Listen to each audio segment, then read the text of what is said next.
शीर्षक खोई हुई लड़की का रहस्य। शीतल हवा के झोंके, घने जंगलों से घिरी पगडंडियां और बादलों को छूते पहाड़, नैनीताल का वातावरण हमेशा से ही रहस्यमयी और आकर्षक रहा है। यही कारण था कि सेंट मेरी स्कूल के छात्रों की वार्षिक यात्रा के लिए इस स्थान का चुनाव किया गया था। सभी छात्र छात्राएं इस यात्रा को लेकर बहुत उत्साहित थे, खासकर 10वीं कक्षा की छात्रा श्रेया, जिसे पहाड़ों से बेहद लगाव था। श्रेया एक होशियार और जिज्ञासु लड़की थी, जो हर चीज को जानने और समझने के लिए उत्सुक रहती थी। पर उसकी यही जिज्ञासा कभी कभी उसे मुश्किल में भी डाल देती थी। यात्रा का दूसरा दिन था। सभी छात्र सुबह सुबह नैनीताल झील के पास घूमने गए थे। शिक्षकों ने उन्हें निर्देश दिया था कि वे समूह में रहें और अकेले कहीं न जाएं।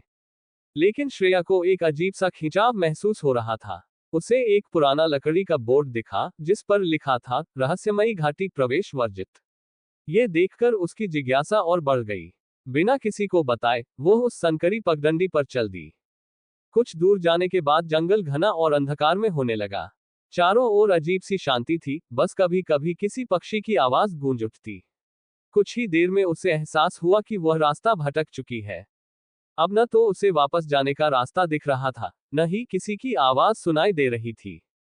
उसका दिल तेजी से धड़कने लगा। उसने अपने बैग से मोबाइल निकाला, लेकिन वहां नेटवर्क नहीं था। उसने घबराकर इधर उधर देखा, तभी उसे एक बूढ़ा आदमी दिखा, जो एक मोटे ऊनी शॉल में लिपटा हुआ था। उसकी आंखों में एक अजीब सी चमक थी। बेटी, तुम यहाँ क्या कर रही हो? बूढ़े ने धीमी आवाज में पूछा। मैं रास्ता भटक गई हूँ। क्या आप मुझे वापसी का रास्ता बता सकते हैं? श्रेया ने हकलाते हुए कहा। बूढ़ा मुस्कुराया और बोला, इस जंगल में एक बार कोई खो जाए तो वापस जाना आसान नहीं होता।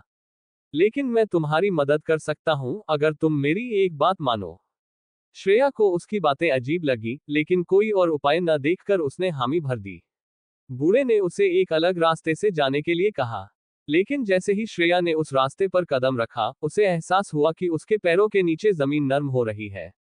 अचानक वो जमीन के अंदर धंसने लगी। श्रेया एक गहरी गुफा में गिर गई थी। वह घबराकर चारों ओर देखने लगी। गुफा के अंदर हल्की रोशनी थी और दीवारों पर कुछ रहस्यमयी चित्र उकेरे गए थे। तभी उसे पीछे से किसी के कदमों की आहट सुनाई दी। उसने मुड़कर देखा तो वही बूढ़ा आदमी गुफा के अंदर खड़ा था।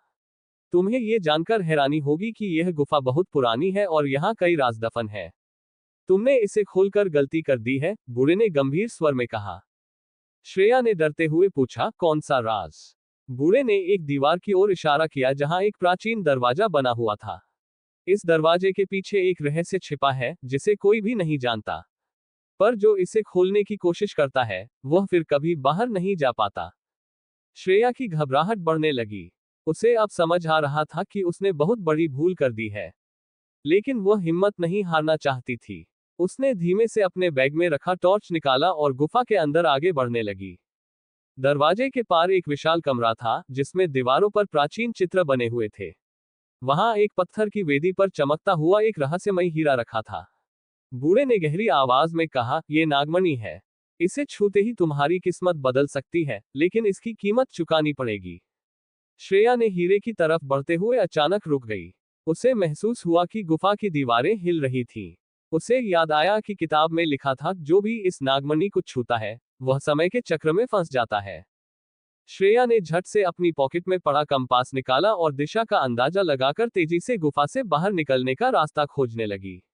बूढ़ा उसे रोकने की कोशिश कर रहा था, लेकिन वह किसी तरह एक संकरी सुरंग से बाहर निकल आई। कुछ ही देर बाद उसे अपने दोस्तों और शिक्षकों की आवाज सुनाई देने लगी। वह पूरी ताकत से चिल्लाई, मैं यहाँ हूँ। कुछ मिनटों बाद शिक्षकों और गाइड्स ने उसे ढूंढ लिया।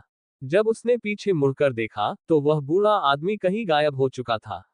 गुफा का प्रवेश द्वार भी मानो कभी वहां था ही नहीं। श्रेया को अब समझ आ गया था कि कुछ रहस्य हमेशा रहस्य ही रहने चाहिए। इस घटना ने उसे बहुत कुछ सिखाया। वह वापस अपनी टीम में शामिल हो गई, लेकिन उसके मन में हमेशा इस अनुभव की यादें जीवित रहीं। अगर आपको ये कहानी पसंद आई, तो इसे लाइक करें, शेयर करें और हमारे चैनल को सब्सक्राइब करें।